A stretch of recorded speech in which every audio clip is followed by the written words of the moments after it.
शिवसेना उद्धव बाळासाहेब ठाकरे पक्षाचे प्रमुख उद्धव ठाकरे यांच्या वाढदिवसानिमित्त प्रथम महापौर भगवान फुलसौंदर मित्र मंडळ व सुरभी हॉस्पिटल यांच्या संयुक्त विद्यमानाने आयोजित सर्व रोग निदान शिबिराचे उद्घाटन खासदार निलेश लंके यांच्या हस्ते झाले। आज लहान थोरांसाठी आरोग्य सेवा ही महत्त्वाची झाली आहे।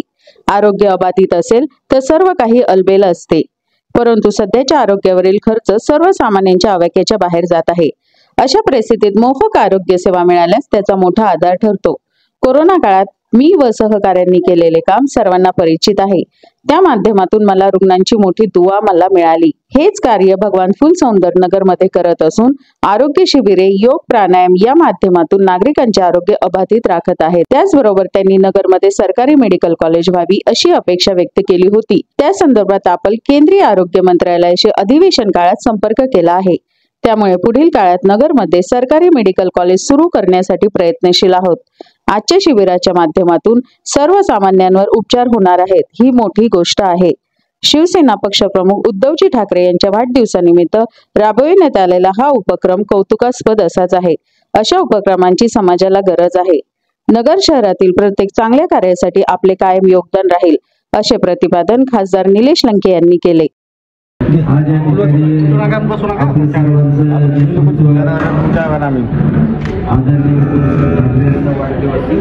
आणि त्या वाढदिवसाच्या निमित्ताने सर्व शिबिराच्या ठिकाणी आयोजित केल्याबद्दल मी आपल्या शहराचे प्रथम महापौर भगवानराव फुलसौंदर आणि सर्वच शिवसैनिकांचे सर्व महाविकास आघाडीचे राष्ट्रवादी काँग्रेसचे सर्व नेते मंडळी या अर्थाने आपल्या नेत्याचा वाढदिवस कसा साजरा करावा हे सुद्धा सगळ्यात महत्त्वाचं असतं।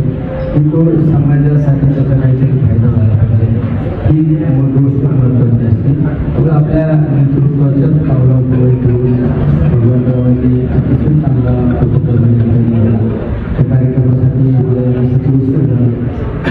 सांगितलं मला पण एक 700 लोकांची उघडी आणि काल परवा आम्ही भगवानराव दिल्लीला गेलो आणि भगवानरावची माझी भेट झाली।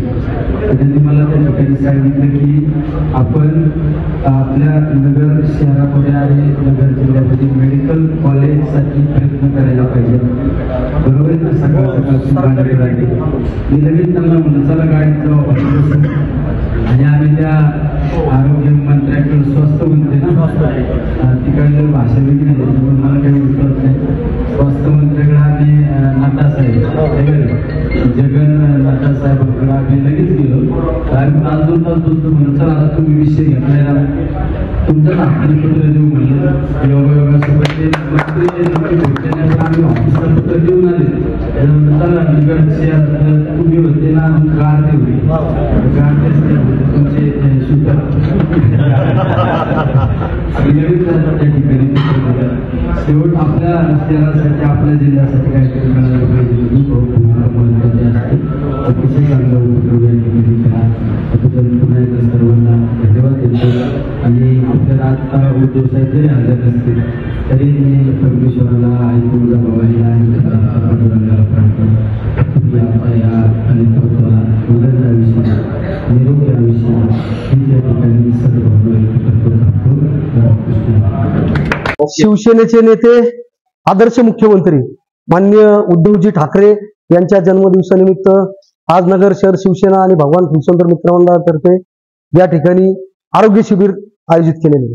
खरं म्हणजे या सर्व समाजामध्ये रुग्णसेवा हीच ईश्वर सेवा समजून आणि बाळासाहेब ठाकरेंनी आम्हाला जो मूल मंत्र दिला होता की सर्वसामान्य लोकांची सेवा करा, धर्मवीर अनिल भैयांनी सांगितलं होतं की सर्वसामान्यांची सेवा हीच ईश्वर सेवा, हे समजून आज सगळ्या शिवसैनिकांनी आणि आम्ही इथं नगर शहरात सुरभी हॉस्पिटल येथे खूप मोठं आरोग्य शिबिर आयोजित केलं होतं। त्या उद्घाटनाला डॉक्टर लंके आले होते आणि उद्घाटन अतिशय सुंदर पद्धतीने झालं। काल 111 शिवसैनिकांनी स्वतःच्या रक्तातून उद्धवजी ठाकरे यांचं तैलचित्र साकारलेलं होतं। म्हणजे शिवसैनिकांच्या हृदयात आणि रक्तात शिवसेना आहे आणि शिवसेना ही कुठल्याही जाती धर्माच्या विरोधात नाही, शिवसेना ही सेवा करणारी संघटना आहे हे या ठिकाणी नगर शहरात शिवसैनिकांनी दाखवून दिलं। सर्व शिवसैनिकांनी अतिशय उत्साहाने हा वाढदिवस साजरा केला। या ठिकाणी माझ्या माहितीप्रमाणे 200 ते 300 रुग्ण या हॉस्पिटलमध्ये आलेत, काही अजूनही येत आहेत।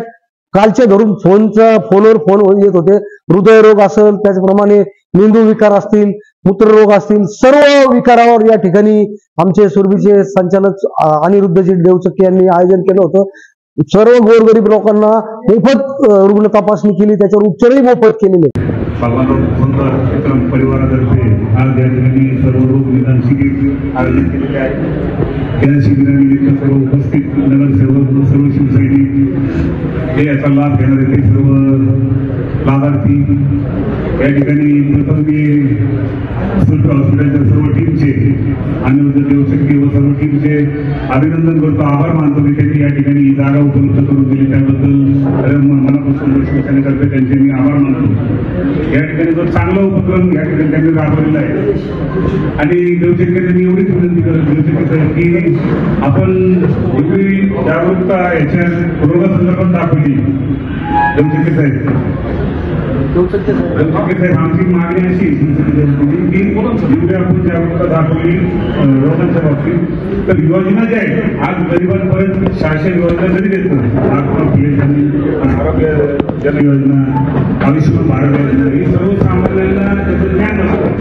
त्याच्यात ज्ञान म्हणजे त्याच्यात ते कसे पोहोचू शकते, त्यांना काय काय पेपर लागणार आहे. कारण काय होतं, आज जे काल परवा निवडणुका झाल्या त्याच्यामध्ये जे पडलेले कागद, विखे फाउंडेशनचं मी उदाहरण देतो, इतकी लोकांची पळवणूक होती त्या ठिकाणी. मी पाहिजे नुसतं नावाला आहे, मोठ्या घरचा पोकळ वाच आहे.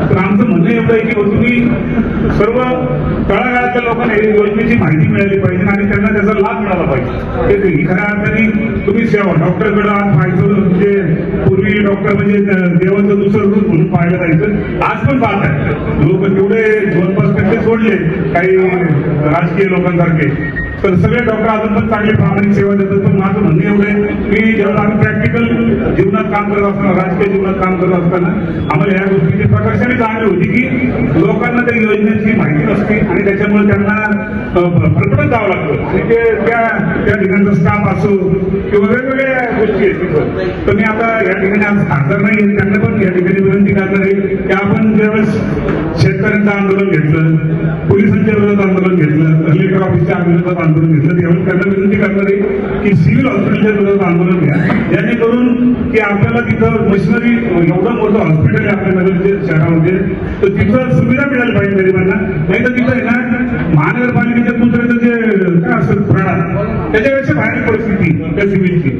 तर तिथं त्यांना त्या सिव्हिल हॉस्पिटलला जागरूक करावं लागणार आहे, सिव्हिल सर्जनला जागा करावं लागणार आहे, तिथल्या स्टाफला जागा करावं लागणार आहे. यासाठी तर गरिबांना सेवा मिळू शकते. नाही तर मी पाहिलं की भयानक परिस्थिती झालेली आहे तिथं त्या सिव्हिल हॉस्पिटलची. गव्हर्नमेंट पैसे देतं, नवीन नवीन हॉस्पिटल तयार करतं. आता समोर आयुष हॉस्पिटल झालेलं आहे, पण त्याच्यावर अजून काही झालेलं नाही, नुसतं आणून ठेवलं. आणि घटनाची एवढी घाई झाली होती माझी की त्यांनी गडबडी तिथं काही नाही, फक्त त्या जागेचं एखाद्या जागेवर उद्घाटन करून टाकलं. तर या ठिकाणी मला एवढंच सांगायचं की तुम्ही जे चांगलं काम करतात